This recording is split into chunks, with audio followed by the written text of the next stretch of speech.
What's going on, boys? What's going on, guys? Back at it again. Week 2. Another week down in the NFL season. A lot of shit happened. Yeah, we're coming back. PK and Matt's recap if Zach wants to come in at some point too. Few changes in the power rankings this week. A lot of movement. Yeah, basically everybody moved around. Yep. First, we're going to talk about Alex, who's now in the 1 spot. Yeah, got Alex to the 1 Alex spot. moved up 3 spots. Yup. What do you think about Alex, Matt? Man, quarterback away. I mean, Alex's team can put up points, Jonathan Taylor. and honestly, he beat me without a lot of help from his 2 best players. Yeah. Which, when you got a team that can do that, that's good. I mean, Who's Jonathan Taylor, Travis Kelce definitely underperformed. Aaron Rodgers had his best game of the season. Probably will be his best game of the season. But Amon-Ra snapping with 40 points. Alex got some guys out there. Year. Yeah. All right. Next on the power rankings, we got Drew. Yep. Drew moved up 3 spots too. I would say Drew's got one of the all-around best teams from that Zach trade. Yeah. And now he has one of the best benches too. I think his bench scored more than his starting lineup this week. I think that Gibson pick's really paying off for him. The fact that he gets to start until whenever Brian Robinson comes back, and who knows with Tua. Tua looked crazy this week. That could be a consistent thing. Yeah. Maybe not 40 points, but that offense was working. Yeah, he could be a QB1. All right.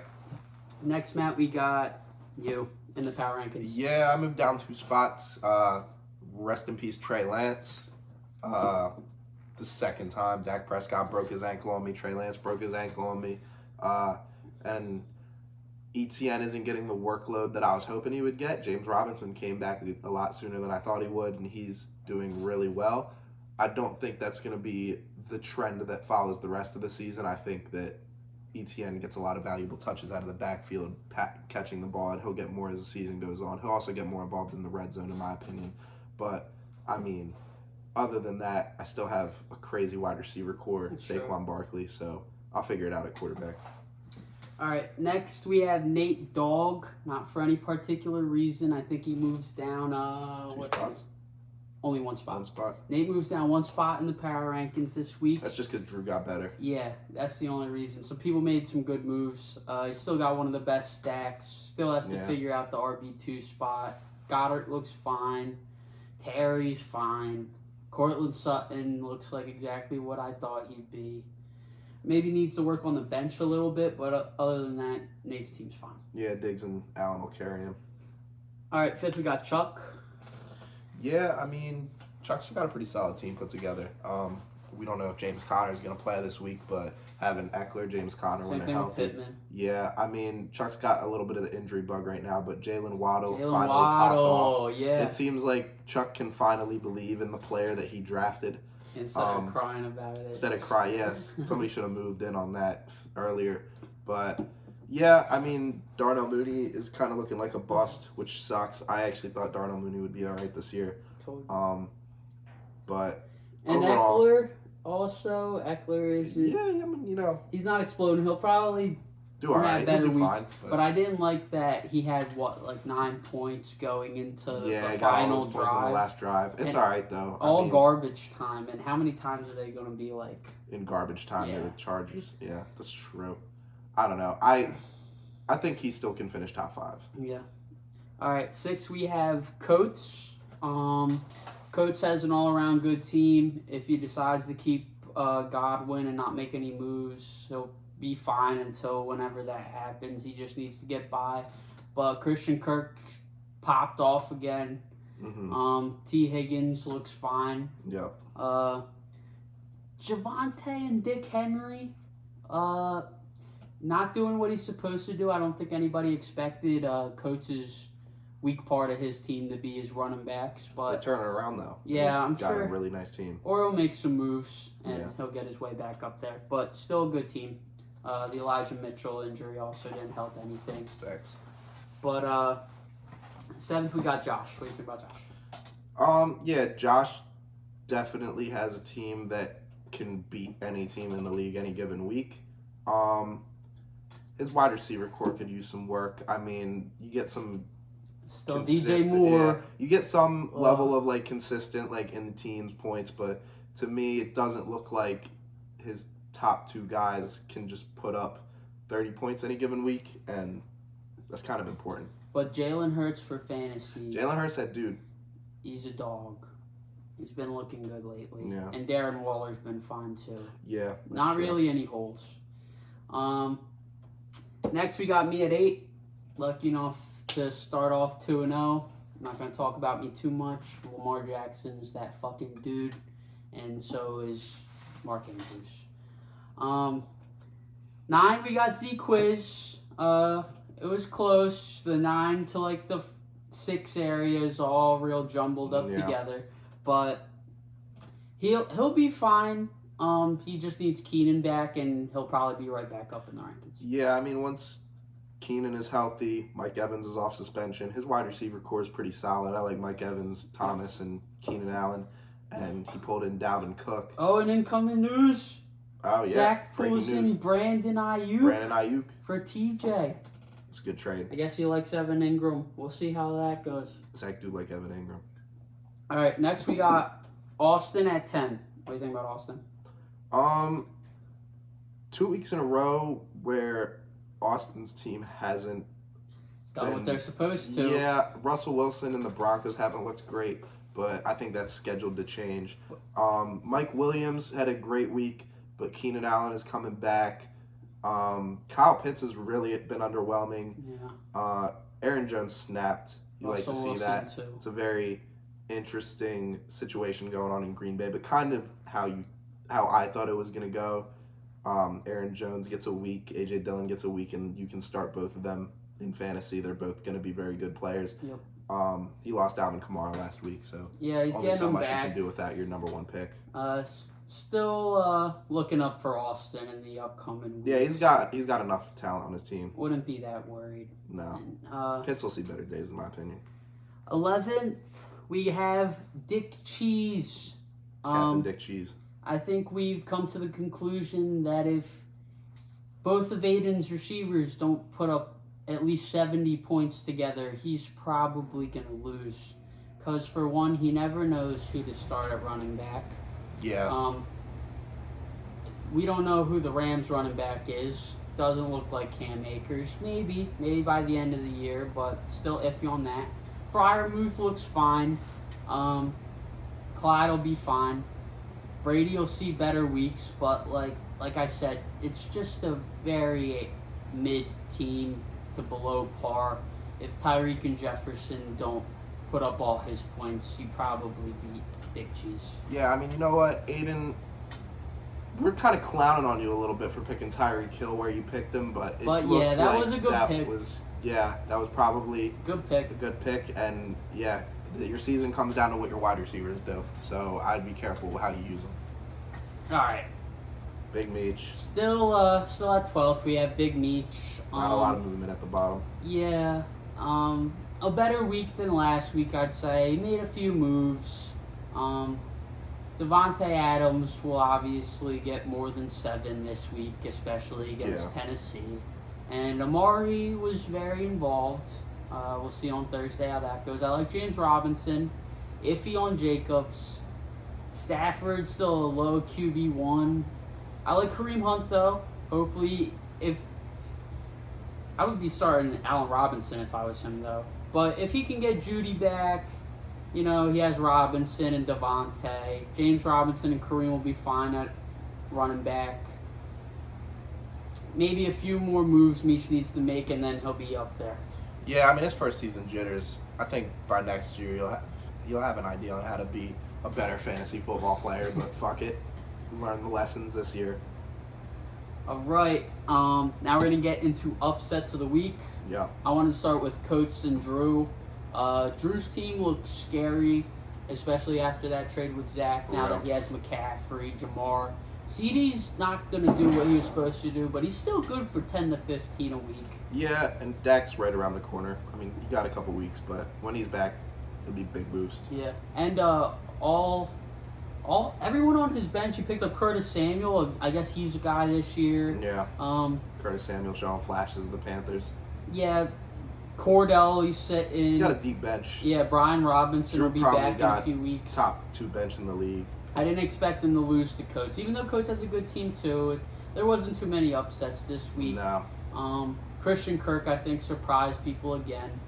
I guess he's just going to be him this year. Yeah. And I think Coates' defense putting up 25 made shit a lot easier for him too. That'll help. All right. Next, I want to talk about you versus Alex. Yeah, I mean, this could have gone either way. I This one definitely too. say this is an upset from the power ranking standpoint, not like my team's better than Alex's standpoint. But Alex had some good matchups, and I didn't even get burned by his best players, and he put up 150 points. Yeah. Rest in peace, Trey Lance. I have some things to address now, but Alex's team is dangerous, dude. Yeah, we And like Bateman, Amon-Ra, Travis Kelce, Jonathan Taylor. You know, he's got some dudes out there. He just, he had a quarterback. Could be a little Yeah, bit it different. would be It'd be the undisputed number one. Yeah, Now it's close with him and Drew. yeah. Now we'll talk about trades of the week. You want to talk about Zach and Drew? Big ass trade. Zach and Drew.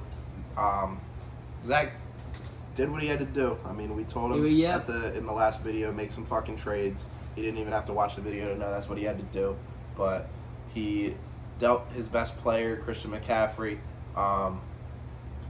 I don't know if I'm gonna say he lost a step this year. I just don't know if he's gonna be used correctly. But yeah, a little worried about the offense. He's talented enough to put up big points, and Drew will definitely benefit from having Christian McCaffrey. I can't even talk about this trade that much because half the players that Aren't on Zach Zach's got team aren't anymore. on the team anymore. I mean, you pulled in Devontae Adams, and Devontae Adams is sitting on Big Meech's team.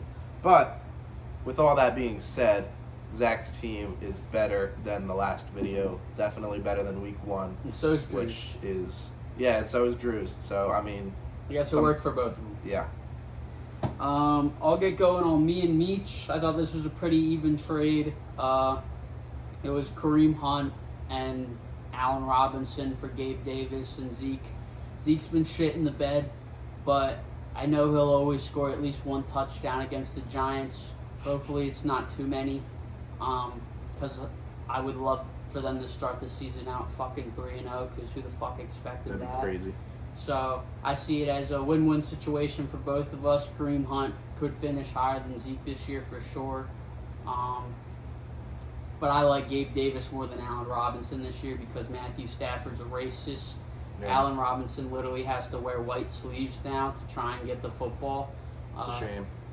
They have 3 ninjas out there with Cooper Kupp and his shadow clones to try and make sure that nobody knows who the ball's going to over there. Yeah. And they just leave Allen Robinson alone to not get the football. Yeah, Big Daddy Bump taking all the targets. But Josh Allen is a dog, and I think Gabe Davis will definitely eat into some of that goodness over there in Buffalo. Yeah.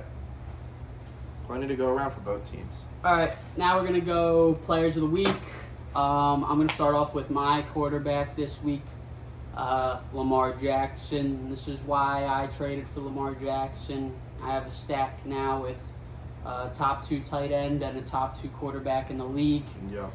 The reason why Lamar's so good is because you're happy if you get over 100 rushing yards and a touchdown from your running back. My quarterback does that shit. So, yeah, Lamar's him. Yeah, that's that dude. For me, my quarterback of the week, obviously, got to be Tua Tagovailoa. And it's weird for me to say it just because I don't think Tua is a good quarterback. I think he's in a great offense. And I did say this on draft day. I said I would rather have Tua as my quarterback than Aaron Rodgers. Because when you have weapons around you like he does, Great when you coach. have a great coach, an offense that wants to push the pace of play, wants to move the ball downfield through the air, even though people were coming out talking about it was going to be a running Me attack. included. Those wide receivers are too good for it to be a running attack. So, I mean, you never see 2 wide receivers put up 40, and Tua is the one throwing them Never the football. before. So, That's like, impressive. yeah, I mean, Tua definitely holds fantasy value this year. So does both of his wide receivers, and I think that clears the name for the Dolphins. Now we're gonna talk about running backs. Mine's gonna be James Robinson. I don't think anybody expected James Robinson to be the RB1 out of Jacksonville. I don't think anybody even thought that we'd get production out of whoever was the RB1 in Jacksonville. But Doug Peterson's a weirdo, and he likes little meatballs running the football. Not that James Robinson's not good, but James Robinson will produce this year. I think I've come around on that. He'll probably get a touchdown every week, probably rush for 80 to 90 with a few catches. Great late round pick for whoever the fuck took him and gave him the Meech. I think it was Zach. But, all right, now Matt's going to talk about Aaron Jones. Yeah, I mean, typical Aaron Jones week on the ground. I mean, A.J. Dillon's in town. A.J. Dillon's that dude, but Aaron Jones isn't not that dude anymore. He can still, any given week, put up 30 points.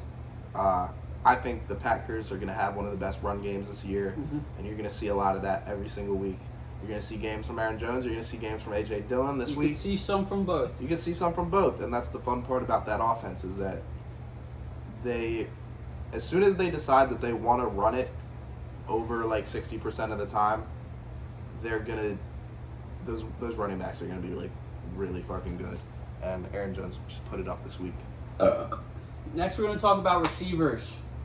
My players of the week at receiver this week are Tyreek Hill and Jalen Waddle, the Dolphins receiver corps. 19 targets from Jalen Waddle is fucking insane. It's ridiculous. And Tyreek Hill with 12 2 weeks in a row. They're going to chuck the ball around over there. They don't care about running the ball. Running backs could get usage, but they don't even know who their starter is. Jalen Waddle is elite this year. I could see him finishing a top 10 receiver. Great for PPR, obviously, if he's going to get fucking 19 targets. And also, when you have two of the fastest receivers in the league on the same offense, they're going to help each other. Yeah. So, they're my starts of the week. Yeah, I mean, it's just impressive to watch those two guys out there just break both of our expectations, really. I mean, we were definitely both lower on both of those guys than we are right now. So, big ups to the Dolphins. All right, Maddie's going to talk about Amon-Ra. Yeah, I got burnt by Amon-Ra this week. I mean, I definitely liked Amon-Ra coming into the year. I like him a lot more now. And for BK, he definitely likes him way more than he liked him at the beginning of the year. Yeah. But Amon-Ra's just kind of that dude there in Detroit. And, I mean, even though they brought in more guys this year and there's more people to feed the ball to, they really get him involved in the offense. Yeah. And the offense surprised a lot of people. The offense, yeah, I mean, I was predicting a little bit more out of the Detroit Lions this year. Hard Knocks got me a little pumped on them, and Amon-Ra is paying off big time. For and Alex, that's the type of player that you want to get in the 5th round when you can grab a guy like that. So, big ups to Amon-Ra. All right, tight end. I'm going to talk about Mark Andrews. This is why you take a tight end early for these 25, 26-point weeks where the tight end I play gets, 5, 10 points. You guys just can't keep up. Only Alex, maybe. We thought Kyle Pitts could be close, but I think Kyle Pitts has, 6 or 7 points on 2 weeks. I think Mark Andrews was one of my best picks in the draft. And the fact that I can stack him with Lamar just makes it that much better. He's the number 1 option in the offense. Even though Bateman looks good too, Bateman's going to cash in on deep balls where Mark Andrews will always get work. I have the opportunity to start a receiver 1 at tight end, and not a lot of people can fucking do that. So now Maddie's going to talk about Gerald Everett. Yeah, my tight end of the week is Gerald Everett, who's sitting on the waivers right now. And if you need a tight end, which probably a lot of people do, I would go out there and pick him up. I mean, those are the kind of guys that you're looking for at the end of the draft and off the waiver wires. I kind of got my guy, Tyler Higbee. But, you want a guy that's going to be on a good offense, that's going to pass the ball a lot. You're going to push the pace of play. They're going to be in the red zone a lot. I mean, he's cashed in on touchdowns. He's been getting reception. He's been getting work. And, I mean, I know Keenan Allen's been out But even when Keenan Allen comes back, he's still going to be like a top 3 target in that offense. He's going to have touchdown opportunities every single week. He's going to have big play opportunities. That's the type of tight end that you want on your team. And I'll say, even though I did like him going into the season, that's why you draft a Gerald Everett in the last round of the draft versus like a Cole Kmet in the 10th round of the draft. Because, I mean, Meech, you know right now Cole Kmet's doing jack shit for you. And that's because he's on an offense that's just not going to move the ball, not going to get first downs, not going to score any points. Like, there's only so much a shit tight end can do. So when you draft a shit tight end, you want a shit tight end on a good offense. Tyler Higbee, Robert Tonyan, even though he hasn't been like cracking this year, Gerald Everett, those are the type of guys that you want. Tight ends on good offenses, if you don't know who. Or offenses that pass a lot, because even Logan Thomas is kind of snapping right now. All right. Last, we're going to talk about injuries. We're going to say a quick prayer for Trey Lance. Yeah, rest in peace, Trey Lance. I had a lot of faith in him. Brennan had a lot of faith in him. I sold Lamar Jackson for the opportunity at having a Golden God squad with Trey Lance. I had a lot of big hopes for him. It's a shame that he went down. I really wanted him to pull through. I like the 49ers. I like Trey Lance. I love Jimmy Garoppolo, but I wanted to see them have another quarterback that just broke the ceiling, could rush, throw the ball deep. Little Josh Allen, little Jalen Hurts, be that guy. I was hoping that I could hit on that guy and my team would kind of sail away. Now it looks like I got to go back to the drawing board at quarterback, but rest in peace, Trey Lance. Hopefully your career comes back and you can make it work with the 49ers. All right, guys, that's it. Remember, we're sponsored by Zinn. Samuel Adams. Yeah, Samuel Adams and Lance Sharp didn't want to sponsor us today. But remember to go on to DraftKings Sportsbook. Yep. Put in my promo code BKZins for $200 off your first deposit. Yep. And we'll see you guys next week. Yes, sir. See, bro, we can one take.